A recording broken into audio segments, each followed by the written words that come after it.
The stars watched in silence as colossal crystalline ships loomed over Earth. From the vast emptiness of space, the Valdari Empire, cosmic collectors of primitive species, issued an ultimatum: surrender or face annihilation.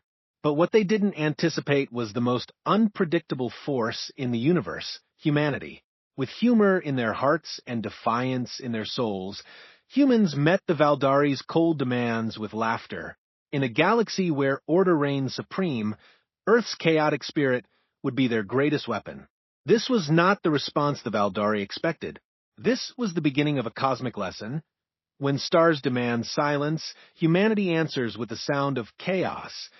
The cosmic collectors, the crystalline ships, appeared on a Tuesday morning, hovering over Earth like frozen lightning strikes against the blue sky. Admiral Sarah Knox stood at the observation deck of the International Space Station, watching the alien vessels through reinforced glass. Each ship was the size of a city, their surfaces gleaming with patterns that hurt to look at directly. Sarah had been commanding Earth's orbital defenses for 12 years. She had prepared for asteroid impacts, solar flares, and even theoretical alien contact. But nothing had prepared her for the sheer size of what hung above her planet. The ships were beautiful in a terrifying way, like massive jewelry boxes that belonged to gods. Doctor Marcus Webb was in his laboratory at MIT when the first reports came in. As Earth's leading xenobiologist, he had spent his career studying the possibility of alien life. His office walls were covered with equations, star charts, and artistic renderings of what aliens might look like. The phone on his desk rang 17 times before he answered it. "Marcus, you need to see this," his assistant Lisa said, her voice shaking. "They're everywhere. The ships are everywhere." Marcus looked out his window and saw what looked like a massive diamond floating in the morning sky. Students were pointing and taking pictures. Some were running. Others were just standing there, staring up at the impossible sight.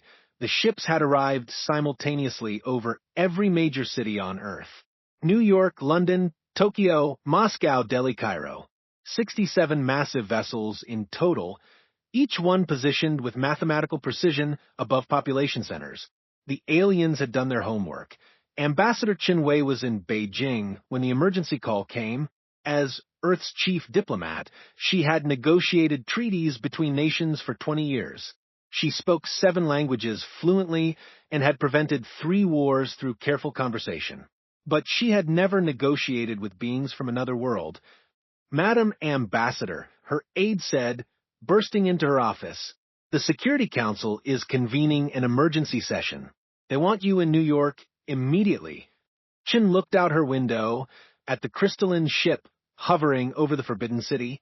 The vessel was so large that it cast shadows across entire neighborhoods. People in the streets below looked like ants compared to the alien craft. "How long do we have?" she asked. "They haven't made contact yet," her aide replied. "But every government in the world is asking the same question. What do they want?" The answer came exactly 24 hours after the ships arrived. Every television, radio, and internet connection on Earth simultaneously carried the same message. The voice was mechanical, translated by some device that made it sound like music played through broken glass.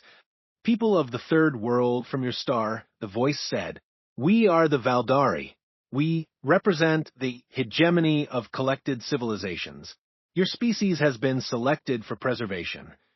In the United Nations building, representatives from every nation sat in stunned silence. The alien message was being broadcast live to the entire world. Billions of people were listening to the same words at the same time. "Your world will be harvested in 72 hours, the voice continued. "Your species will be relocated to a preservation facility where you will be studied and maintained. This is not a negotiation. This is a notification. Resistance will result in immediate termination of your civilization." The message ended as suddenly as it had begun. For a moment, the entire world was silent. Then everyone started talking at once. Admiral Sarah Knox was the first to laugh. She was still on the space station, still looking at the alien ships, and she began to chuckle. The sound echoed through the communication system to Mission Control in Houston. "Admiral," came the voice from Houston. "Are you all right?" "Did you hear that?" Sarah asked, still laughing.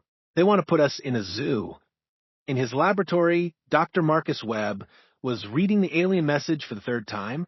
His colleagues were panicking, making phone calls, updating their wills. But Marcus was smiling. He had spent his entire career wondering what aliens would be like when they finally arrived. Now he knew. "They think we're animals," he said to his assistant Lisa. "They think we're some kind of endangered species that needs to be protected. Isn't that what we are?" Lisa asked, "I mean, compared to them?" Marcus shook his head. "No, Lisa, we're something they've never seen before, and they don't know it yet." The world's leaders were not laughing. In emergency sessions around the globe, presidents and prime ministers were discussing military options. The Pentagon was calculating how many nuclear weapons it would take to destroy an alien ship. The Kremlin was preparing for underground warfare. Every nation was planning for the worst, but something unexpected was happening on the streets. People were not panicking. They were not running in terror or begging for mercy. They were making jokes. Social media exploded with memes about alien zoo exhibits. Comedians were writing routines about being studied by cosmic scientists. Artists were creating paintings of humans behind glass walls, with alien children pressing their faces against the exhibits. The aliens had made their first mistake. They had assumed the humans would react with fear. Instead, humans were reacting with humor. Ambassador Chen Wei arrived at the United Nations building to find the largest gathering of world leaders in history. Every nation had sent representatives. For the first time since the organization was founded, there were no empty chairs in the assembly hall. "Ladies and gentlemen," the Secretary General began, "we face the greatest challenge in human history. We have 72 hours to decide how to respond to this ultimatum." The President of the United States stood first. "Our military advisors believe we should prepare for immediate retaliation. Launch everything we have at their ships before they can complete their harvest." The Prime Minister of Russia disagreed. "Nuclear weapons may not be effective against their technology. We should consider diplomatic solutions." The Premier of China suggested evacuation plans. The Chancellor of Germany proposed surrender negotiations. The Prime Minister of India recommended hiding in underground bunkers, but Ambassador Chen Wei was thinking about something else. She was thinking about the laughter she had heard from Admiral Knox. She was thinking about the jokes spreading across the internet. She was thinking about the fact that humans were not reacting the way the aliens expected. What if she said quietly, "We did something they don't expect"? The assembly hall fell silent. Every ambassador, every president, every leader turned to look at her. "What do you mean?" the Secretary General asked. "They called us a species to be preserved," Chen said. "They think we're primitive. They think we're predictable. What if we showed them that we're not?" Dr. Marcus Webb was working late in his laboratory when he received the call from the United Nations.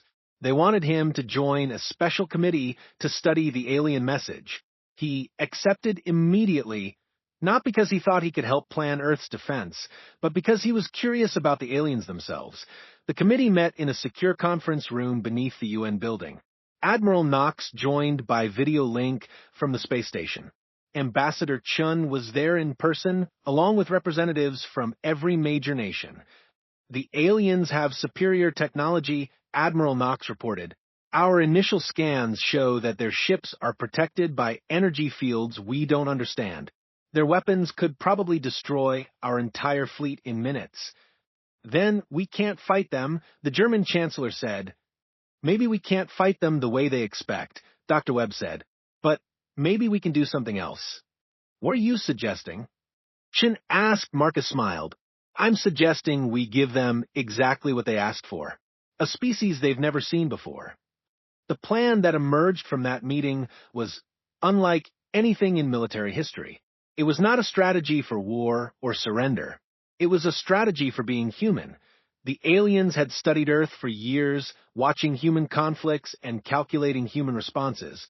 They knew about human wars, human weapons, and human fear. But they had missed something important about human nature. Humans were unpredictable. Humans were creative, and when humans were backed into a corner, they did not just fight.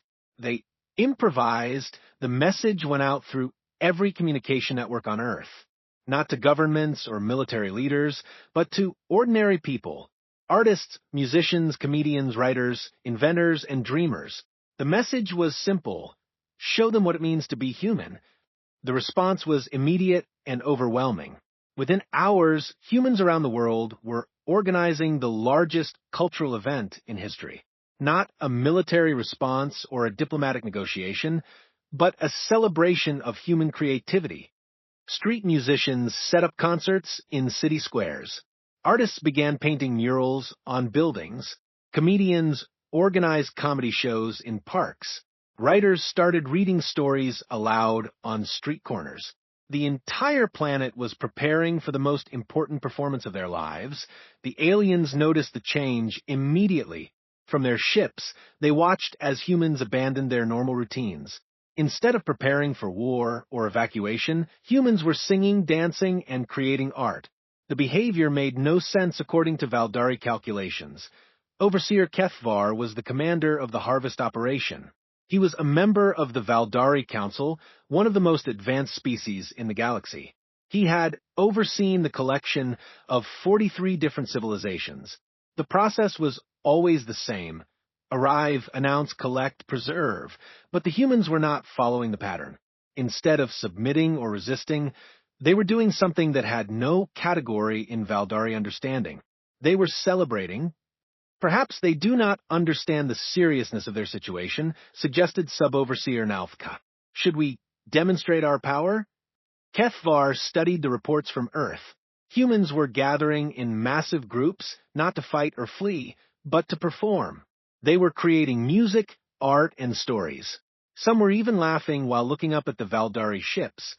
No, Kethvar decided. We will wait. We will observe. We will try to understand what they are doing. The Valdari had collected many species over the centuries. They had seen fear, anger, desperation, and submission. But they had never seen a species respond to extinction with creativity. As the second day began, the human celebration continued to grow. The aliens watched from their ships, trying to understand what they were seeing. The humans were not preparing for death. They were not even preparing for captivity. They were preparing to show the universe what it meant to be human. And for the first time in their long history of collection, the Valdari were beginning to wonder if they had made a mistake. The art of human chaos, the second day of the Ultimatum, began with music. As the sun rose over Sydney, 1,000 street musicians started playing the same song at exactly 6 a.m. local time. The melody was simple, haunting, and completely human. It spread across the city like a wave, with people humming along as they walked to work. Doctor Marcus Webb was monitoring the alien ships when the music began. From his position at the MIT Observatory, he could see the crystalline vessel hovering over Boston. For the first time since the aliens arrived, the ship's surface patterns were changing. The geometric designs were shifting, almost as if the ship was listening. They're responding to the music, his assistant Lisa observed, pointing at the readings on their instruments. Look at these energy signatures. The ship's sensors are focusing on audio frequencies. Marcus smiled. The plan was working better than anyone had hoped. The aliens were curious about human creativity, which meant they were not just mindless collectors. They were intelligent beings capable of wonder, and wonder could be influenced. Admiral Sarah Knox was coordinating with ground control when reports started coming in from around the world. In London, 10,000 people had gathered in Hyde Park to perform Shakespeare. In Tokyo, artists were creating massive sculptures from recycled materials. In Cairo, storytellers were sharing ancient legends while children painted hieroglyphs on sidewalks. Admiral, came a voice from Mission Control in Houston. We're getting some unusual readings from the alien ships. They're not just observing anymore. They're actively scanning our cultural activities. Sarah looked out at the ship positioned near the space station. Its surface was now pulsing with soft light, like a massive heartbeat visible from space. They're trying to understand us, she said. Keep monitoring. I want to know everything they're doing. Overseer Kethvar was experiencing something unprecedented in his 3 centuries of life. The viewing chamber of his ship displayed hundreds of screens showing human activities across Earth. Every screen showed something different, something chaotic, something impossible to categorize. On one screen, humans were dancing in patterns that had no logical purpose. On another, they were creating visual art using materials that served no practical function. A third screen showed humans making sounds with their mouths that caused other humans to produce involuntary facial contractions and vocalizations. Sub-Overseer Naufka Kethvar called, "What is the purpose of these activities?" Naufka consulted the Valdari database of collected species. According to our records, these behaviors serve no survival function. They do not provide food, shelter, or protection. They appear to be waste of energy and resources. Then why are they doing them? Kethvar asked that Naufka had no answer. In 400 years of serving hegemony, he had never encountered a species that deliberately engaged in purposeless activities when facing extinction. Ambassador Chen Wei was in the Emergency Command Center beneath the United Nations building, coordinating the global cultural response. Reports were flooding in from every continent. Humans were not just participating in the celebration, they were inventing new forms of expression. In Brazil, people were creating percussion orchestras using kitchen utensils. In Nigeria, dancers were incorporating alien ship movements into traditional ceremonies. In Iceland, children were building snow sculptures of the crystalline vessels and then having snowball fights around them. The response is beyond anything we imagined, reported Dr. Elena Vasquez, a cultural anthropologist who had joined the coordination team. People aren't just following the plan. They're making it their own. Chen nodded. This was the essence of humanity that she hoped to show the aliens. Humans did not just follow instructions. They took ideas and transformed them into something uniquely their own. The breakthrough came on the afternoon of the second day. Dr. Webb was analyzing communication patterns when he noticed something extraordinary. The alien ships were beginning to respond to human activities with their own patterns of light and energy. "Lisa, look at this," he called excitedly. When the musicians in Boston played that crescendo, the ship's lights pulsed in rhythm. When the artists in Paris used blue paint, the ship's surface shifted to blue wavelengths. Lisa studied the data. "It's like they're trying to communicate through imitation." "Or they're learning," Marcus said. "They're trying to understand what we're doing by copying us."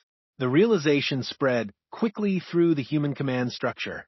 The aliens were not just observing human culture, they were attempting to participate in it. For beings who had spent centuries collecting other species like specimens, this was revolutionary behavior. Captain Rosa Martinez was leading a street festival in Mexico City when she noticed the lights above. The alien ship was now glowing with colors that matched the papal picado decorations strung across the plaza. As the mariachi band played, the ship's patterns danced in time with the music. "Mira," she called to her neighbors, pointing at the sky. "The ship is dancing with us." The crowd looked up and cheered. Someone started clapping in rhythm, and soon the entire plaza was clapping along. The ship's lights pulsed brighter, as if encouraged by the response. Similar scenes were playing out across the globe. In Mumbai, the alien vessel began projecting geometric patterns that resembled traditional Rangoli designs. In Stockholm, the ship's surface rippled like the northern lights. In Cape Town, it harmonized with the sounds of African drums. Overseer Kethvar was troubled by these developments. His crew was reporting that their ship systems were automatically responding to human activities. The vessel's artificial intelligence networks were analyzing human culture and attempting to replicate it. "This is unprecedented," he reported to the Hegemony Council via quantum communication. "The humans are influencing our technology through their cultural expressions." The response from the council was immediate and stern. "Overseer Kethvar, you will complete the harvest as scheduled. Do not allow primitive cultural displays to interfere with your mission." But Kethvar was beginning to question whether the humans were truly primitive. Their technology was simple, their weapons were crude, but their capacity for creativity seemed infinite. In 2 days, they had produced more diverse cultural expressions than some species created in millennia. Dr. Webb made the next breakthrough while studying the alien response patterns. He realized that the ships were not just copying human activities, they were learning the underlying principles of human creativity. They understand rhythm, harmony, and visual composition, he explained to the emergency committee. But they're missing something crucial. They can copy what we do, but they can't understand why we do it. What do you mean? Ambassador Chen asked. Emotion, Marcus said, they can replicate the technical aspects of our art, but they don't understand the feelings behind it. They're like computers trying to understand poetry by analyzing syllable counts. Chin saw the opportunity immediately. Then we need to show them emotion, real, raw human emotion.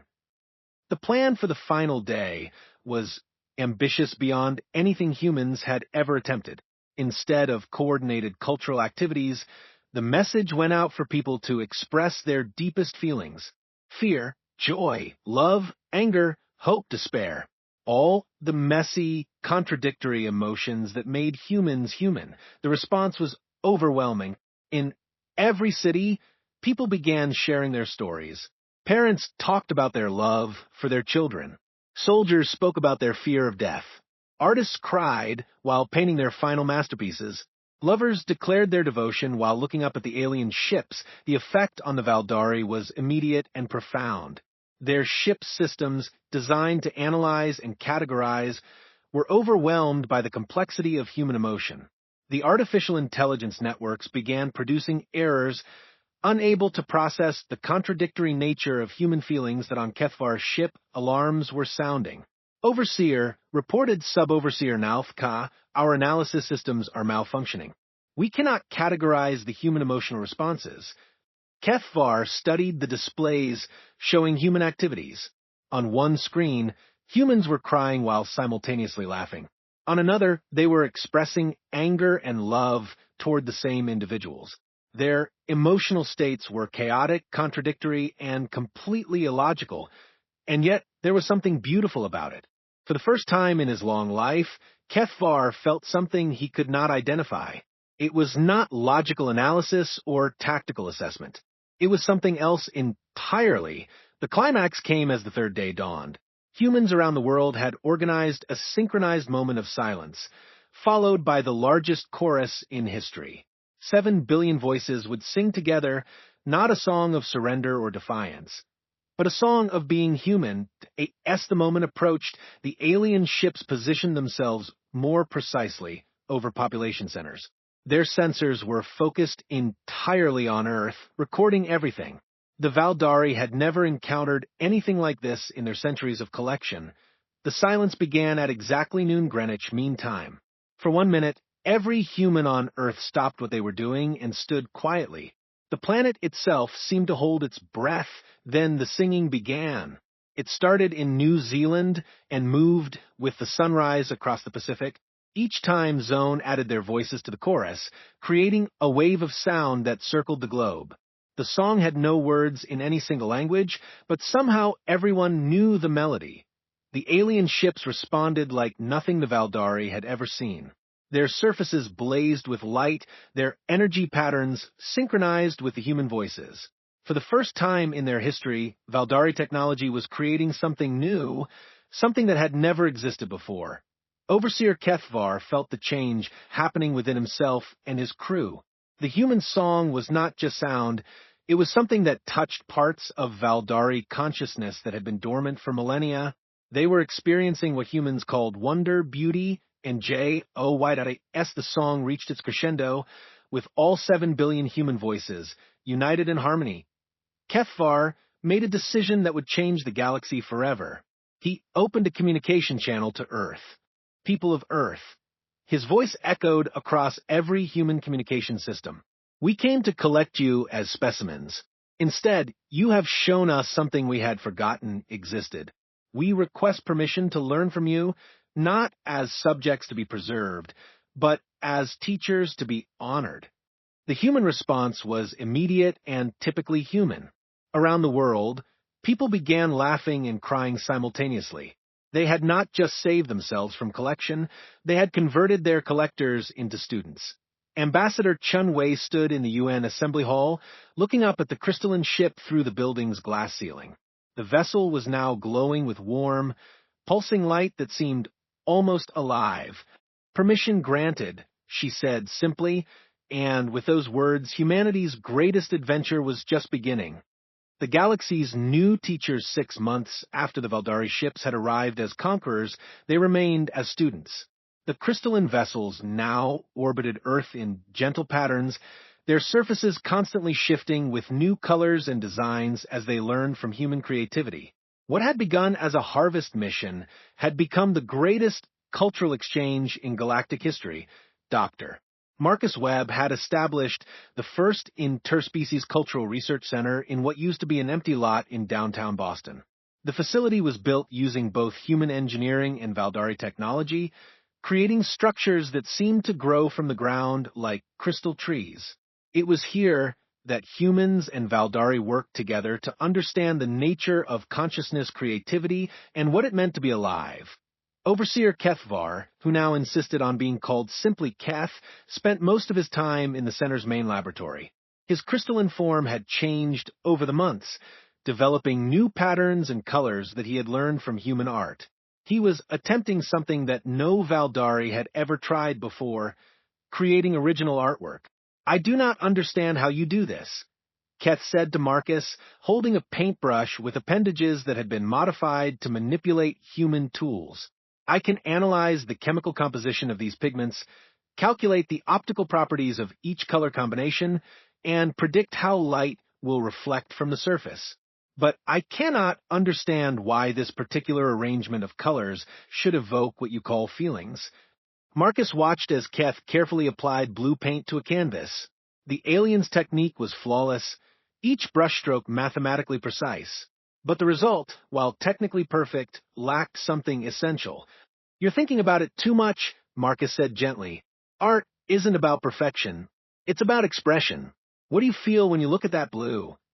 Keth paused, his crystalline head tilting in a way that humans had learned indicated deep thought. "I feel curiosity. The blue reminds me of your oceans, which remind me of the first time I saw Earth. There was something about your planet that was different from the others we had collected." "That's it," Marcus exclaimed. "Paint that feeling.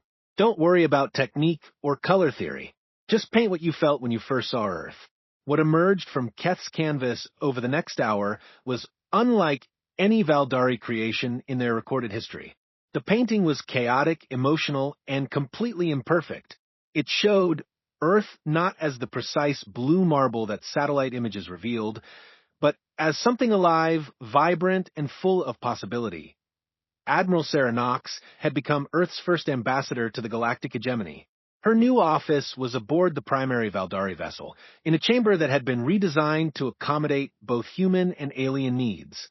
The walls displayed star charts showing the locations of dozens of worlds where other species lived under Valdari protection.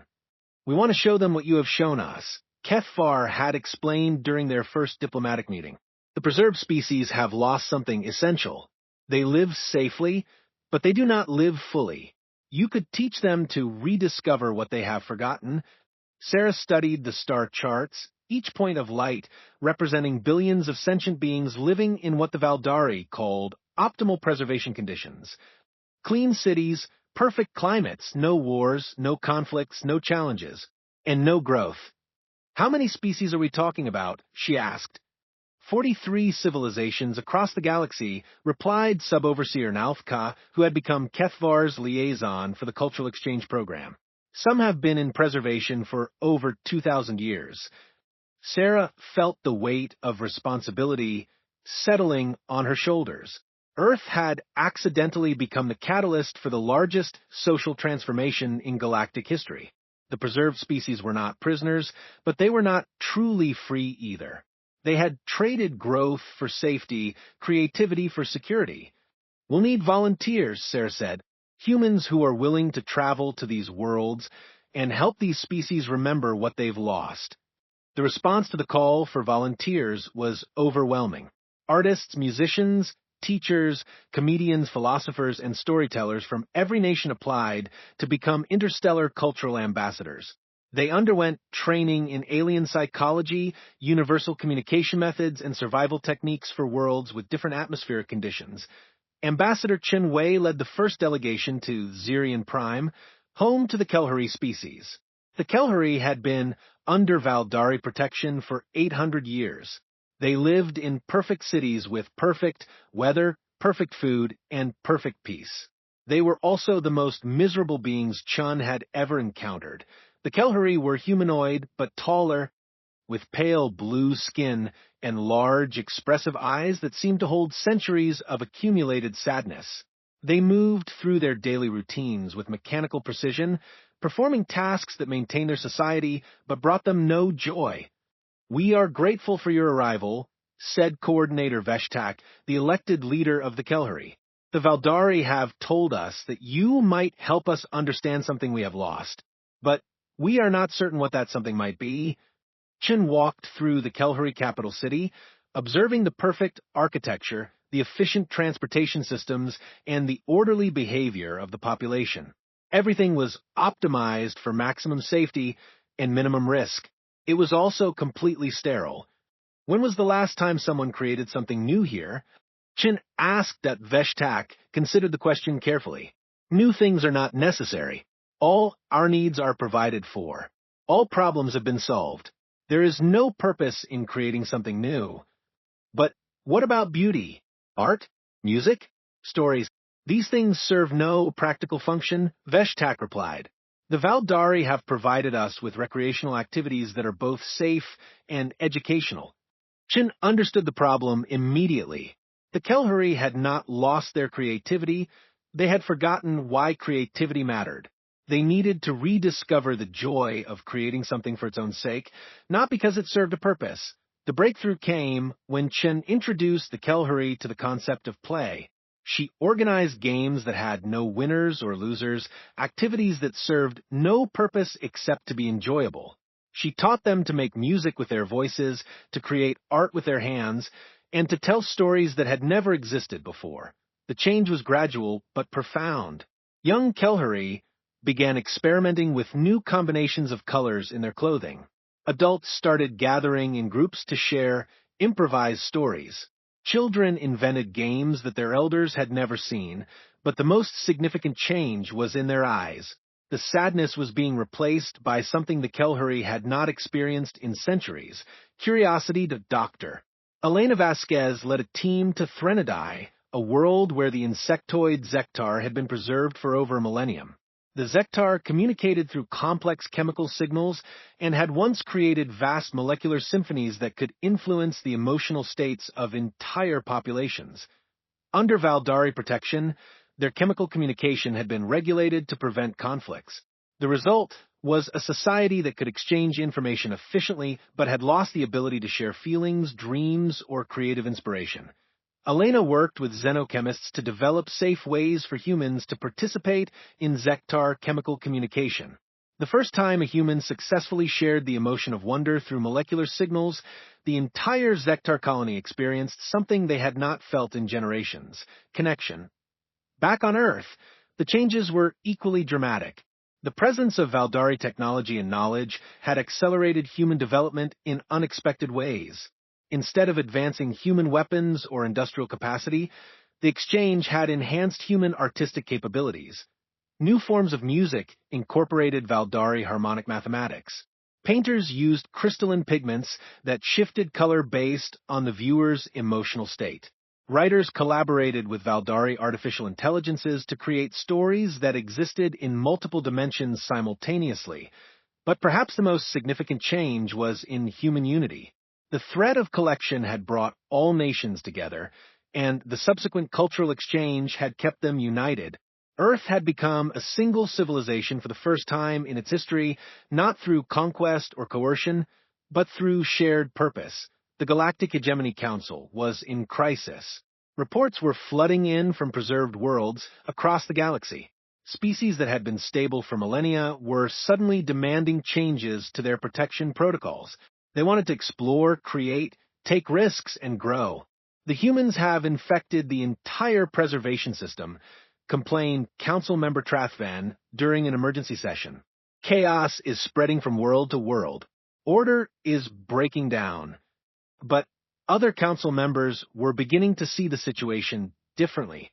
They had observed the changes in Overseer Kethvar and his crew. The Valdari who had worked closely with humans were becoming more creative, more emotionally complex, and more alive than any Valdari in recorded history. Perhaps, suggested Elder Quindar, the oldest member of the council, chaos is not something to be feared. Perhaps it is something we have forgotten we need. The vote was close, but the decision was unanimous. The Galactic Hegemony would transform from a preservation empire into a cultural exchange network. Instead of collecting species for protection, they would facilitate connections between civilizations for mutual growth. Earth became the center of this new galactic community. The blue planet that had once been scheduled for harvesting was now the heart of an interstellar renaissance. Beings from dozens of worlds came to learn about human creativity, while humans traveled throughout the galaxy, sharing the chaotic beauty of conscious expression. The Doctor Marcus Webb stood in his laboratory, now expanded to include research facilities from a dozen different species.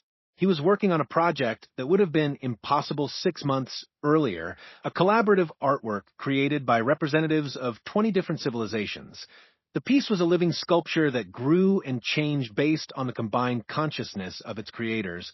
It incorporated Valdari crystal formations, Kelhari emotional harmonics, Zektar molecular signatures, and dozens of other alien contributions.